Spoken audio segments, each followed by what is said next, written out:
mga coaches at may isang player na aalis na umano sa kanilang team dahil ayaw nilang pamamalakad sa loob. Higit sa lahat, ayaw nila na nasisira ang kanilang nasimula na magandang core under sa kanilang pakpak.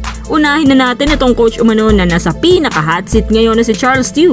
Kahapon lang sinabi ni Snow Badwa na nagpapahiwatig daw si Tew ng hindi pagsang-ayon dahil sa pagbibigay ng taliwas na payo sa coaching. Noong Sabado, pinag-usapan na natin to para magiging karugtong na rin ang balitang to dahil sa mga latest na nangyayari sa loob ng Phoenix. Ayon umano mismo sa owner ng franchise na to, sinabihan daw niya yung bagong coach nila na sundin lamang kung ano ang gusto ng mga boss na nasa taas at ang gusto ni boss, bigyan ng more playing time ang anak ng isa sa mga backer. Napansin ng mga teammates nito nung una pang sumalta si Escandor sa Phoenix at mas binibigyan daw siya ng halaga ng coaching staff kaysa sa mga players na mas may experience na nakapaligid sa kanya. Ang mga bagay na to, hindi rin sinang-ayunan ng mga players. Kapansin-pansin nga nung nanood ako ng laban nila versus NLEX, medyo masyadong odd tingnan at masakit sa mata yung pagbababad kay Escandor pero pumapalya. Base sa mga tira ni Escandor, parang nakikita ko sa kanya na napipilitan lang din siya sa kanyang role kasi ito nga ang gusto ng kanyang ama. Sa tingin nyo ba, sasang-ayon din si Charles Tew sa bagay na yan? Aba, ayaw din niya na magbabad ng player na hindi effective. Dagdag pa ni Snow Badwa, pinakaayaw daw ni Charles Tew yung winawasak ang nasimulan niyang core dahil ang legacy niya ay para manalo, hindi para mamigay lang. Para sa tono ni Charles Tew, nagalit siya habang nagpapaliwanag at ang sabi, magre-resign na lang pala siya kung ganito ang pamamalakad kasi alam niyo naman si Charles Tew, hindi yan nagkukumahog para makakuha ng pwesto sa PBA. Sa totoo lang, siya naman ang pinilit na mag-coach sa Phoenix. Hindi niya kailangan ng trabahong to.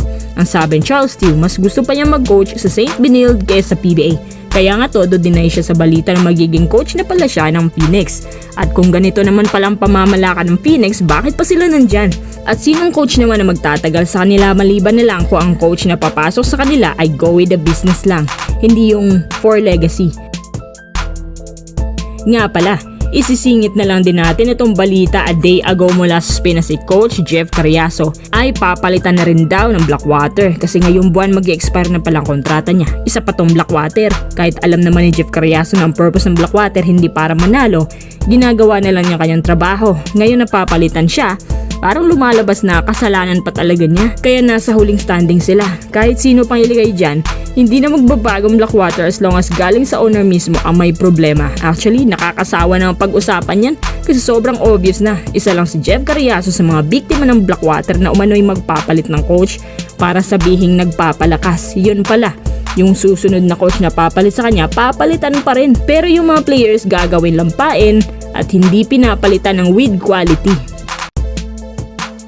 Dito naman tayo sa isang player na umano nagpaparequest ng trade mula sa Converge. Ayon pa rin sa Spin at kay Snow Badwa na merong isang big man ang gusto nang umalis. At ang ginagawa daw niya ngayon, sinasabihan niya yung mga teammates niya, pati yung mga dati niyang naging teammates sa College League na gusto niyang umalis sa Converge pero hindi niya sinabihan ng management. Ibig sabihin, kapag nalaman to ni Delta Pineda, hindi pa rin siya maniniwala kasi hindi niya ito narinig mula sa kanya. At tinutukoy lang naman natin base sa clue ay si Justin Arana.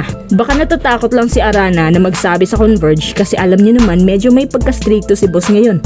Dahil sa mga rumors, lumalabas na may kinalaman din to sa sunod-sunod na pagkatalo nila ngayon na para bang sinasabi na to na hindi bagay magtandem si Justin Baltasar at si Justin Arana. So ang gusto siguro ni Arana na lumabas siya sa kanyang comfort zone at mag-exercise na kanyang rights kapag nagkataon na papayagan siya. Hindi kaya may sumasaluna kay Arana kahit plano pa lang niya to? At bakit unti-unti silang umaalis? Napipressure ba si Arana? Sayang naman. Malaki pa naman sanang may tutulong niya sa poste kasi si Baltasar hindi pang poste type. Pero kung ito man ang desisyon niya, bagay na respetuhin na lang ng management.